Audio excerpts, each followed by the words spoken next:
So sometimes it's hard to sort of crack into a project community when you don't have a long track record of having executed your own projects. But I was fortunate enough to be given that opportunity on both counts, both with Keystone and then with Coastal, and very quickly learned why there's such a draw to developing and executing major capital projects. It can be very challenging, but it's very, very rewarding.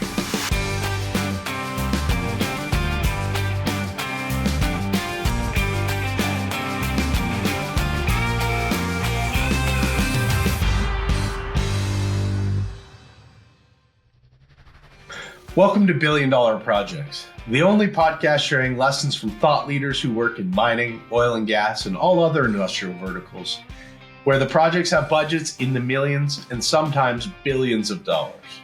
I'm Wes Sessenwein, founder and CEO of Keystone, and I'll be your host as we explore insights and challenges from the projects that we consider to be the backbone of our economy.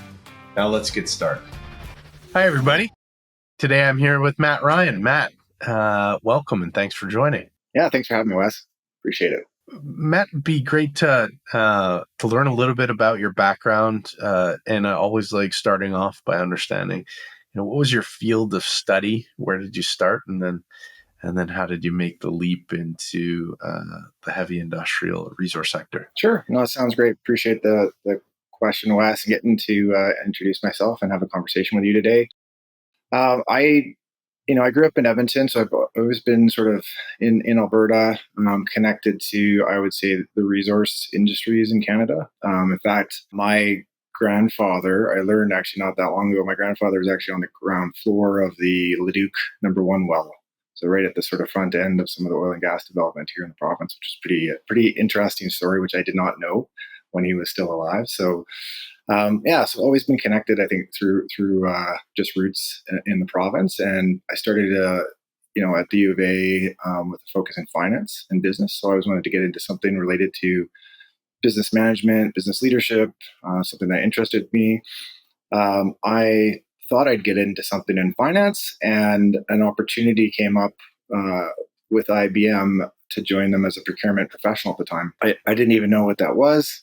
I had to do a bit of digging into the job description to learn more. But it was, had a very interesting breadth of touch from sort of the front end of the business and the customer and sales right to the back end of the operations and how you actually deliver the services to customers. And so I took the leap. I wanted to work for a big global company. IBM definitely checked that box. So that was my intro into my professional pursuits and working in big business and working in supply chain. Was that in Edmonton? I actually was in Calgary. So I moved as soon as I graduated. I got a job with IBM and I came down to Calgary. And then I've been in Calgary now for longer than I lived in Edmonton. And I would say, having lived here has afforded me the opportunity not only to work in local or sort of Canadian jobs, but actually work in regional and global type of opportunities throughout my career. And I can share a little bit more about that as well.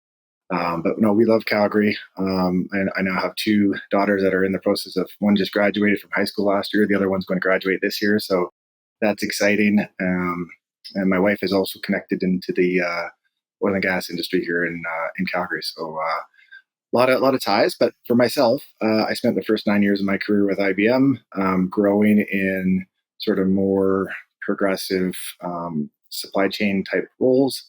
At that time, they called the area purchasing.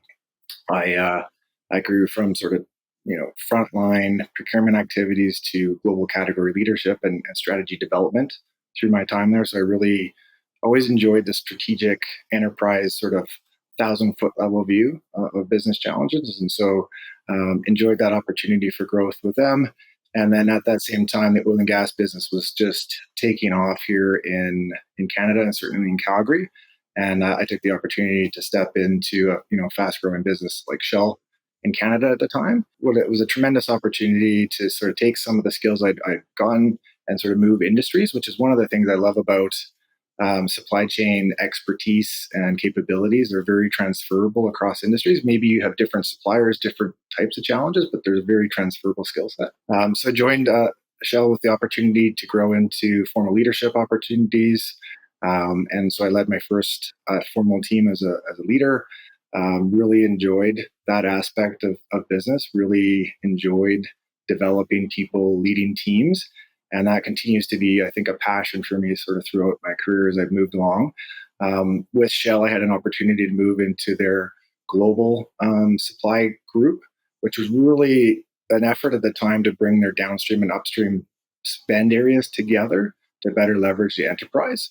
And so I got a chance to be part of that and leading basically the development of strategies to better and more optimally deliver services and materials into our upstream oil and gas assets and businesses, and really take those ideas and prove them out in certain areas and then replicate them across the business to sort of drive out cost and improve the effectiveness of those business areas. Really a lot of fun, big change effort as part of that. And then I had a chance to do a bit of global category leadership for a period of time at that point. Yeah, where do you even start when you talk about consolidating upstream, downstream spend to leverage power of the enterprise? Something we see quite often in the market, but I've never been on that side of the table to witness what is involved in making that happen. So I wouldn't even know where do you start? So I think it started with the concept of there's a lot of business value in the supply chain. There was, I think, at that point, Shell was spending about 40 to 45 billion dollars a year through their supply chain. So a lot of business value tied up. And I think as the company looked at those areas, really the idea was to focus on areas with substantial spend, so greater than $500 million.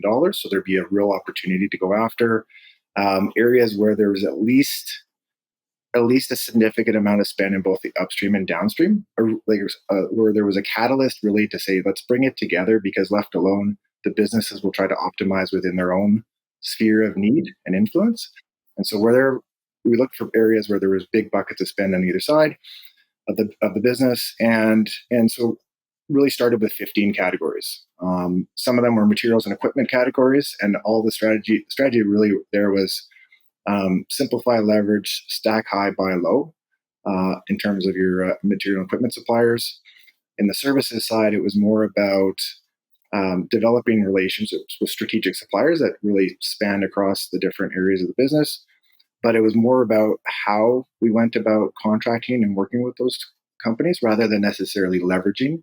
Because a lot of the value in those services arrangements, you would know in the construction space, gets determined by the specifics of a project that you get involved with, rather than, oh, if we're going to do 10 of those projects, here's a 10% discount, on our rates. It's not really the model in that construction space. So it's more around best practices on how to do it really, really well and replicating those across the business units. In application, how does that show up? Is it like involving suppliers early in the service journey to talk about projects when it's just an idea on the back of a napkin? How do you leverage that commitment to drive value? Yeah, well, part of it is you start to look at, who are the suppliers in your business? How are they performing? Do you have too many? Do you have not enough? Do you have the right types of suppliers? And so I think it really starts with, who are you spending your money with? Looking at opportunities to potentially improve it. And there's always opportunities, whether it's how the suppliers are performing, it's what the business needs, the pace of work growth, or whatever it is that the business is trying to achieve. So there's a number of characteristics I think that you need to look at to say, okay, so what do I need to do with my supply chain to better support what the business outcome is that we're trying to achieve? And so I think that's where it starts. And then it really depends on what the area is. Do you need fewer suppliers? Do you need different suppliers? Do you need different ways of working with the suppliers? Sometimes it's not about, the contract, it's about how you operate and how you work together. What I've come across a number of examples where, the value in the relationship had nothing to do with the price of the goods. It was how we interacted and how we enabled the business to acquire those services or goods to actually get the outcome, which wasn't a price-driven consideration. So really enjoyed that part of the journey with Shell, and I think that gave me a lot of exposure to that enterprise categories and suppliers setup. And so really interestingly, then along the way, a recruiter had reached out. The same year, it turned out that Shell ended up selling its oil sands business out of Canada, and I wasn't really looking necessarily, but I was also intent on continuing to stay in Calgary with my family, and we really enjoyed it here, so we didn't want to leave, and we had opportunities to move and work and do different things. But Shell's growth here with that prospect wasn't going to be the same in terms of career development opportunities.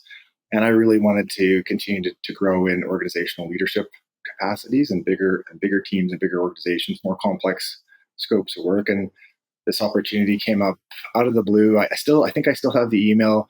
I think it almost looked like spam, but I followed it up anyway for some reason. And when I got the job description, I thought this is a job I've been training for all my life. TC Energy, I don't know a ton about TC, but I believe they're a good company. I've never worked for a company that was headquartered in the same city as the headquarters of an organization with all the leadership there. So I thought that would be really interesting. And so I took the opportunity, went through a series of interviews, and ended up in basically a leadership role to do what Shell had done for their global business, but for TC's business, different scale, but also with a very daunting growth pattern. They were spending $4 billion a year with aspirations to spend $12 billion a year to support their tremendous capital growth program. So it's just a fantastic place to be, not only building the strategic capabilities, but also having to just develop the capacity and depth to deal with the activity levels that were coming at the company. So really awesome. Still one of my favorite roles. I had an opportunity to really be an influential and builder of teams. And so I really enjoyed that. And that's where I had an opportunity to meet with Annie Mueller. As I was mentioning, Cameron through the process, and she's been great. We've worked with each other in different capacities. She was a very good get for the team, for your team, Wes. But that was one of my favorite roles. I brought a lot of that experience, and then I got involved with what turned out to probably be now my most favorite role, which was working on the Coastal GasLink project. There was a few different role changes I made in there. I had a stint on Keystone XL when we were still trying to build that oil pipeline to the U.S., and the Alberta government gave us some money. We weren't able to get that across the line, unfortunately. We couldn't overcome the political will against that project, but Coastal GasLink was a project that was really in distress, I would say, at the time I joined. The project president had left recently. There was some turnover in the leaders, and we had all kinds of challenges that we were faced with at that point. Certainly, two marquee projects, one that had a different outcome than the other. Very interesting for Keystone. What was that like? I mean, that project was an awesome project. That had been a project that the company had been seeking to do for many years. Once they got the base Keystone project operating, this was an idea that was 15 years in the making. And so to be part of that was really interesting. And what a great project for North America. I mean, connecting this tremendous long life oil sands assets to the Gulf and the tremendous refining and export capacity, like just a strategic project to be part of. I got in, I would say, fairly late. There was others that had gone through many iterations of that project. Very challenging because we were continuing to try to adjust our strategies to be able to deal with, I think, escalating external stakeholder expectations, whether it was land owners, First Nations and Indigenous groups, contractors, regulatory bodies, you name it, unions. So the project was really phenomenal, and the leadership group there, I think, did a really great job of trying to figure out how are we going to do this project differently so that we share the benefits with this sort of growing and demanding external stakeholder network. Because if we don't do that, we're not going to get the necessary support that we need to be able to progress the project. Unfortunately, the presidential permit was canceled on Biden's first day into office, and so that project was not able to go forward. But it offered a lot of benefits, I think, that were not typically thought of in these projects as necessary to, I think, earn that right to actually develop and execute those projects. Correct me if I'm wrong, but pipe was in the ground at that point, right? We had installed a bunch of pipe. Most of it was in Canada.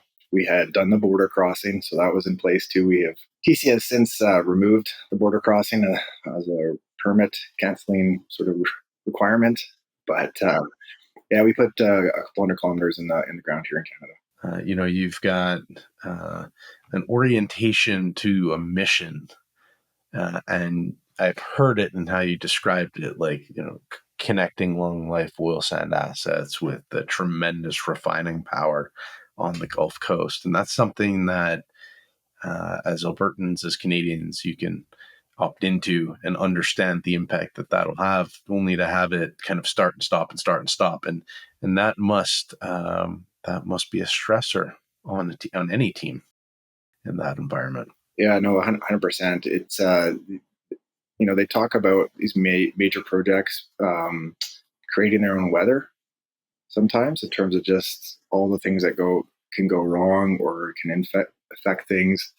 That is certainly the case around some of these projects. Really, really kind of interesting to us, as I know part of the reason we're getting together is talk about heavy industry. Like I've been around it, but I've never really been in the major projects space until I joined the Keystone XL project and then the Coastal GasLink project. And it's project environment's interesting because I think I think project teams and people like people that have done projects. So sometimes it's hard to sort of crack into a project community when you don't have a long track record of having executed your own projects.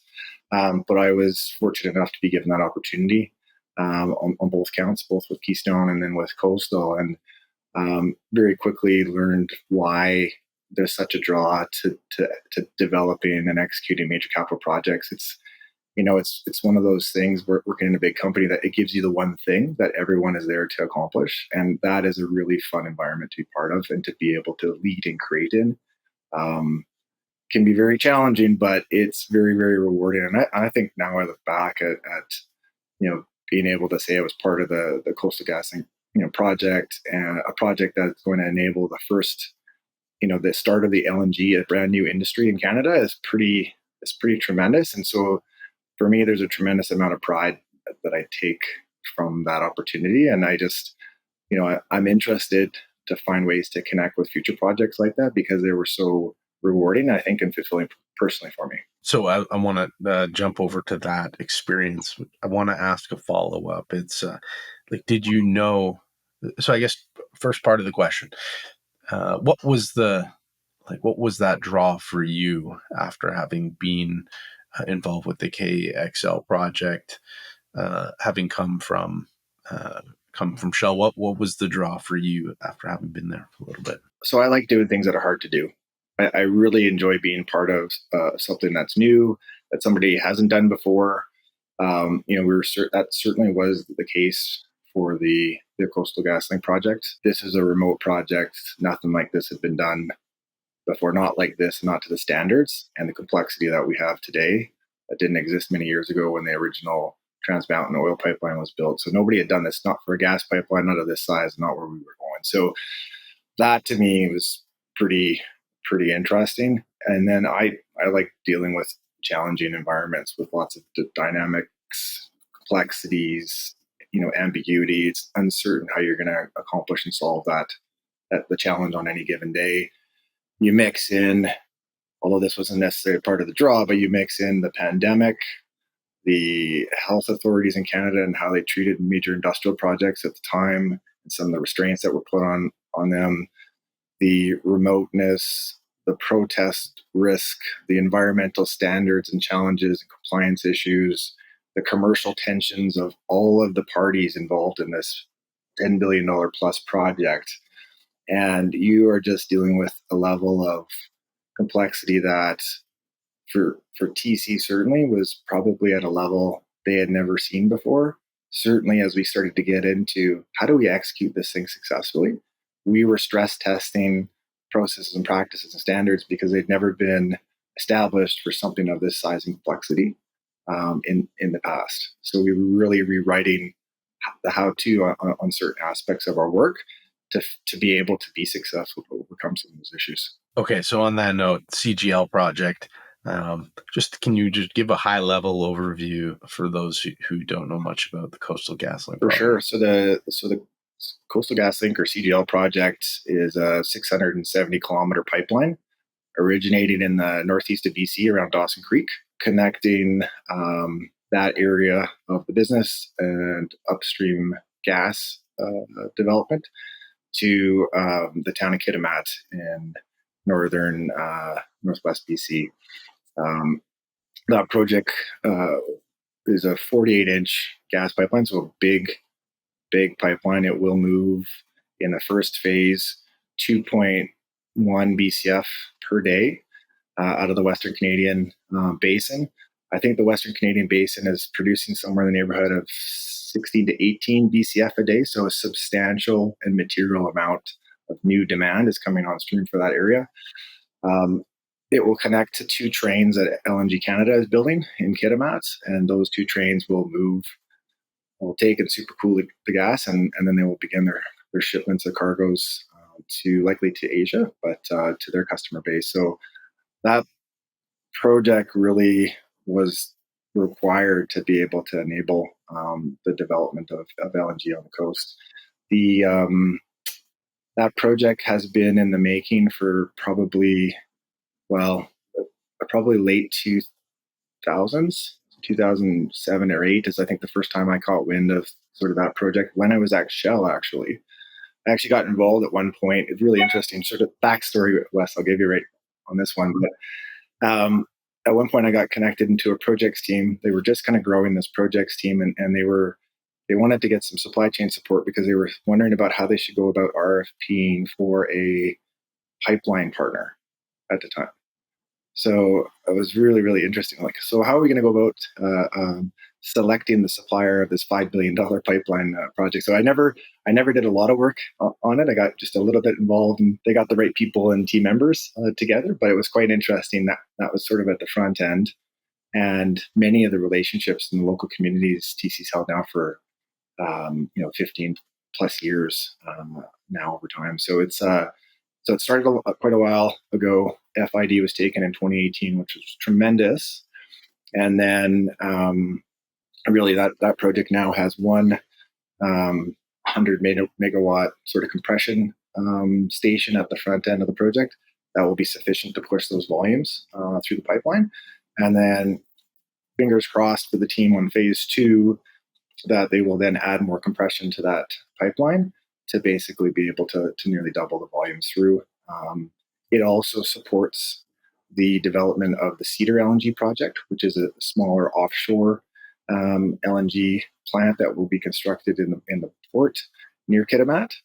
And that project has taken FID partnership with Haisla and Pembina. I think that's the largest First Nations partnered and owned infrastructure project of that size. So that's pretty interesting and exciting to see what that pipeline can do in terms of also future growth for the area and for the industry. So follow up, and thanks for that context.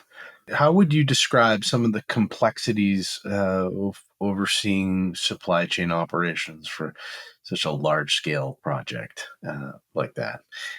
I assume it takes a village. It definitely took more people than I started with, for sure. As I got involved in the project, I think with Coastal, to set the context for the complexities that you face in supply chain, I'll set some context in terms of the complexities on the project. The scope and level of work that had been done pre-FID was limited, and so understanding the effort to actually construct the project was probably not fully appreciated until we got into clearing and starting to do activities in the field. It was a very remote area. There hadn't been a lot of opportunity to get into ground truthing and sort of really understanding some of the challenges there. So that was, I think, a tough place to start. And then once the project started going, the discovery and the change that the team was facing was just tremendous. So, and I think, so when I looked at, and it wasn't just for the supply chain group, I think it was for a number of the teams that supported different aspects of the project, just the capacity needed to deal with the level of complexity, we just didn't have it. We didn't have the number of people. We didn't have the number of people with senior and deep experience that were required. Like we didn't have a team that was set up to be able to tackle this problem. So I think one of the big challenges was how do we build capacity into the team so that we can actually execute this work successfully? because you're falling behind. You're constantly falling behind, and then you're finding new problems. And so you haven't solved the old problem, and now you have a new one that's you're faced with, and it's just sort of stacking up. And so for us and for supply chain, what that looked like was a backlog of change orders coming from our suppliers. And that just kept getting worse and worse and worse. And so for my team, it was about building out, first of all, helping to create roles that were fit for or set up for success in terms of the right size of responsibility for a manager or senior manager. And so some of it was starting to say, hey, you're looking after all the pipeline contracts. We're going to split those roles. And so we split roles. I brought in another senior leader that could then spend more time in a smaller sort of scope, still massive contracts. These contracts are all over $1 billion. So really, really big contracts. But really, it was around bringing that capacity to the team. I was adding into our contract administration teams. It was creating clear standards and processes around what we needed to do. It was around also actually bringing in, I used to kid, but I described this role to my leader at the time as I need a chief problem solver. I need somebody that can help deal with some of the complexities that we're running into with these different groups where we just don't have anything in our playbook to deal with it. So whether it was processes, tools, systems, governance, things that we needed that we just didn't have in place. And I couldn't have my execution teams worrying about it. They just needed to get out there and work with the contractors through these changes. So that was the job number one, was create capacity in the team. And then job number 1B, if that was 1A, this 1B was to quickly bring transparency to where are we struggling here. And that was in this sort of change order management side of it. We just couldn't keep up. And that meant the contractors weren't getting paid in a timely manner because we weren't resolving the change quick enough. And it was frustrating. It was frustrating the whole execution team. And at the same time, you're trying to encourage your contractors to perform and continue to tackle these very, very tough challenges. And so it created a lot of commercial tension in those relationships as we got involved in the project. How do you navigate your way out of a bottleneck like that? Because I've been there before, at a different scale, of course, but I've been there before, and it can be challenging. I think for me and for the team, it was understanding all of the pieces that needed to be sort of put in place. So it was, do we have, again, sufficient people, sufficient levels of capability in those teams? Is everyone clear on what's expected in terms of performance? Are they just executing work, hoping they're doing the right things? Bringing some transparency to how things are going.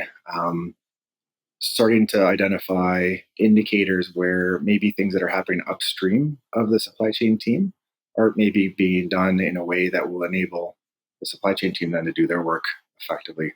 And one of the examples I use, because it's one of the first challenges I was brought into, was we have an accounts payable problem, which was part of my supply chain team at the time.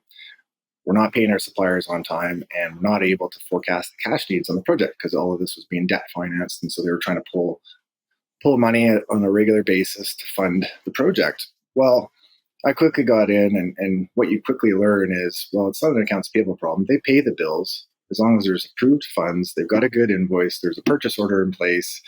There's somebody who receives that good or service. It gets paid. They pay well. It has nothing to do with that part of the process. It's what's happening upstream of that. And a lot of it had to do with the planning and budget management, not keeping up with the level of change, and then downstream frustrating all the other parts of the process as we were trying to execute. So really it was get clarity within the scope of the supply chain team on what we need to do, and start to be, demonstrate clear ownership of our part of it, but also start to work with the other teams to identify, well, actually, there's other things that we need your help with if we're going to be able to be successful here, which will make all of us successful, and start working with those teams on how we improve upstream processes to help. Supply chain always gets blamed for things because it's at the end a lot of times of all the decisions and processes and things that go on in a business, but it can be really helpful if, I think, and this is something that a mantra we had on the team. I think the idea with our group was to think of ourselves as business leaders first that happen to have responsibility for supply chain. So not to be good supply chain process executors. Like that wasn't what was important. What was important was what's the business trying trying to achieve, and how do we help them achieve that? And if they haven't achieved it, then we haven't done our job, even if we did the best supply chain process we could think of. Where there's a delta, and change is a constant, as you know, in capital projects, where there is a delta between what was expected and what is, and you map that down to the actual challenging conversations. Where do they happen in your view, and how do you set everybody up for success in getting through those so that the work can continue? Good question. Not easy. They got much worse before it started getting better. The kind of journey I chatted about, we continued to have a growing backlog of these change order requests from the contractors. I think we peaked at 700 live aged change order requests, which is a big problem. That is a very big very big problem for the contractors and for the project. It took us almost a year to break the trend and start a downward trend. A big part of the early days was, again, kind of improving those things, like improve the team, improve the standards, put some accountability and sort of review and management processes in place to make sure we're starting to sort of recognize that we have a problem and start to take steps to improve it.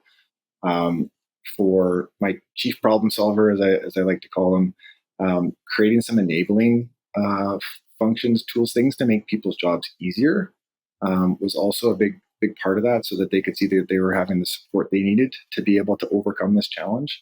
They were getting the help they needed, and really making it transparent, not just to our team, but to the broader project team, of what this problem looks like. And people knew there was an issue, but to be able to then put some, I think, definition and dimensions around it, then you can start to say, well, how are we going to fix this now that we understand what this thing looks like? And so I think that was a big part of that change. Partnering close with project services was key, because they were all the upstream parts of the process around planning and management of change processes.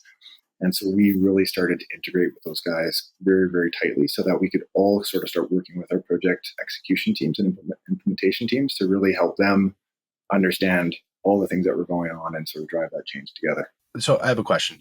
What role does technology play in managing capital projects at this scale? I appreciate the question. I think really interesting in the case of Coastal GasLink anyway, we started without probably the necessary project systems that we needed to really execute. We had some things in place, but we didn't have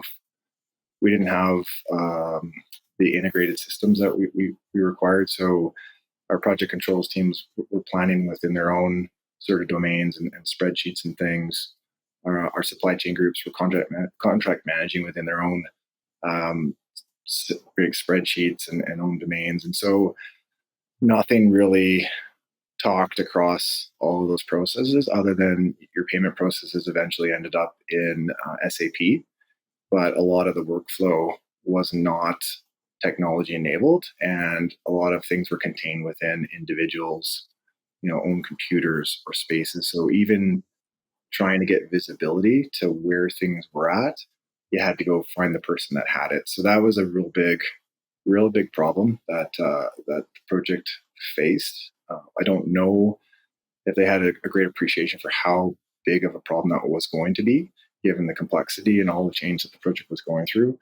But I would say that given that challenge, we did introduce some processes and systems and different things during the project to help enable us to be able to overcome some of the technical challenges that we were faced with. There was a project control system that was installed to help with the project. Again, partway through, so you already had a lot of backlog of bad processes and bad challenges that you really were having a tough time to clean up. In the contract management space, we enabled some of the workflow with some visualization software and different business intelligence tools and processes to help sort of, I'd say, on a homemade basis, sort of build our own contract management system without having installed sort of a more industry standard package. That was absolutely critical, because without that, we couldn't get visibility to how we were performing. We couldn't see if we were doing things appropriately and effectively.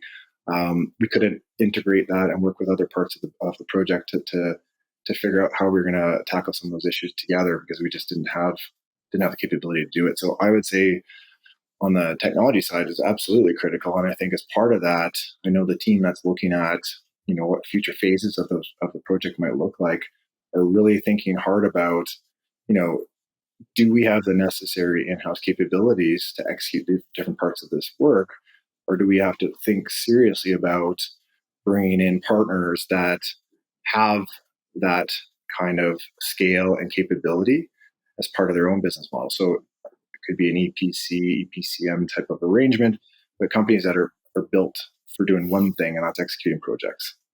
So that's something that I think has become a serious consideration for the organization as it looks ahead. Um, I know we would not have been able to achieve the resolution of our contract management backlog had we not done some process and technology enablement for the team. Albeit it wasn't the fanciest work.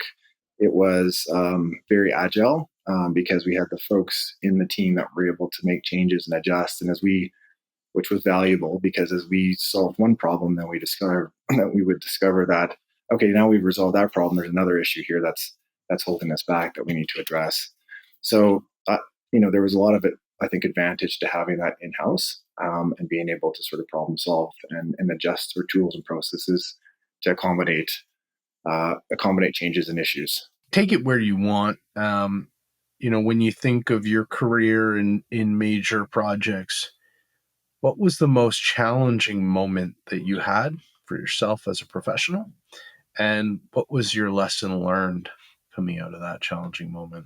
Sure, I appreciate that question. I mean, I've had a number of very challenging, I think, moments in my career, for sure. Maybe in the major project space, having not spent a whole career in major capital projects, coming into it at the level I was coming into as a senior leader, really taking on a really broad scope and a lot of exposure for the company in that role. I think I just didn't know what I didn't know, and one of the things I learned very early on is having not seen a major capital project all the way through the end and what happens through the closeout. Not recognizing the potential litigious nature of projects that go bad and what happens at the end with potential disputes and other legal action that might be taken against certain parties to address whatever commercial issues that were encountered during the project. I think for me was an adjustment, and I think it was a bit of a struggle as I first got. And it wasn't just, I would say, for me, but for our team. I don't think we'd been involved with a lot of projects with that kind of exposure. So for me, that was really hard, kind of coming in because there was just so much at stake. And so, for me, trying to overcome that, it was, bringing in some really deep and skilled folks in projects that could support me was really critical on my team. And I had just some tremendous folks that I learned so much from being part of the team that I wouldn't have been able to sort of, I think, succeed without their expertise and commitment to helping, educate me as much as I was trying to help lead them through some of the challenges. So that was really valuable. Getting a mentor that I could work with, talk through some of these challenges, I think was really, really, really critical for me. Couldn't have done it without the expertise that he brought. So that for me, I think was a big learning. And so if I was to think about, the next time around, well, I've now learned a whole bunch of stuff that hopefully I won't be learning again. But, quickly surrounding yourself with people that have exposure to what you're going to face, I think is really, really important. So for me, that's a big takeaway. Mentorship has been a theme across all of the podcasts that we've done to date. How important was that mentorship, and how do you identify that person, when you're up against a new space? I would say that I seek mentorship in many of the relationships that I have. So it not necessarily a one person giving me all the things that I need. I had a very senior mentor, which I leveraged for certain types of conversations and areas of focus. I had more peer-based confidants that I could share some of the challenges with and get their feedback. And then I have very transparent relationships with the leaders on my team as well. And so seeking their counsel and advice. So I think seeking, input at multiple levels was critical for me and allowed me to leverage the collective strength of certainly the organization and the project team around me. Can you describe the importance of the human element when working through change on large construction projects, capital projects? The human element. Well, I mean, all of this stuff was getting done, through people, right? We had at peaks 6,500 people working on the project, which is just a tremendous workforce. Trying to go through the change that was required. I think it starts with relationships. I've always found that relationships are central to successfully leading change. Really, I think having authentic sort of and invested time in those relationships, so you really understand like why are we where we are, where is everyone at in terms of what they think we need to do, and how are we going to come together around this, and is everyone in? Are we all in for this challenge ahead? And so, I found if you don't spend time at that front end on the relationships that are either influential or going to be impactful or going to be absolutely necessary to help drive the change, either you won't get the change across the line, you won't make the progress, or it won't stick because you won't have brought everyone around. So I'm a big proponent of building shared vision with a team, creating a highly collaborative and transparent environment, and really engaging people to be part of the change and part of the solution, how we're going to get there, and really getting them invested in it. And it doesn't you don't have to get everyone out of the gate, but if you get the right sort of few, they start to bring the others along, and you start to bring the team with you. And I think that to me is absolutely critical. For me as a leader, I think also being able to say, look, I don't know what it is we need to do next. I'm not sure if this is the right way we should approach it, but I'm willing to commit to the change that we're trying to achieve and work with the team and admit mistakes when we make them along the way, and hopefully recover from them. So yeah, for me, it's absolutely the relationships are central. Awesome. Last question for you is, as you think about folks coming out of college, university, maybe even the trades, thinking about a career in SCM in capital projects, what could you share with them that would help them decide whether, hey, this is for me or this is definitely not for me? Absolutely. I find myself having been fortunate to have developed a career in supply chain. I didn't go through university thinking about supply chain at the time. And one of the things I would say is supply chains are not getting simpler. Supply chain challenges are not getting easier. Our supply chains across all industries are getting more complex. I think that I was fortunate early in my career to get involved with the IT industry. And I think at that point, IT was getting more global than probably a lot of other supply chain industry or other industries. And it's offered a lot of opportunity for growth and challenge and development. And, as other industries have realized how much value, risk, and exposure is in your supply chain, I think it's increased the number of opportunities for supply chain specialists. So I thought for many, many years I would go and do a traditional business role, marketing, sales, something else. I'd be doing something different. But this profession has just offered me so much in terms of the ability to be involved in, heavy, hands-on major projects, to developing strategy and doing planning, to supporting operations. I've been able to work across all types of business units and functions in my capacity in supply chain. So there's a tremendous opportunity for those that want to learn and grow. I'd say the other thing that I've seen as a development in the industry or in the profession is that it's less about the execution activities of supply chain. Like those are still important, but I think the universities are seeing the focus is really on business management, business leadership. And so I think if you're thinking about a career in supply chain, study in supply chain, I think there's tremendous opportunities to develop some of the next business leaders out of that sort of background and sort of focus and study.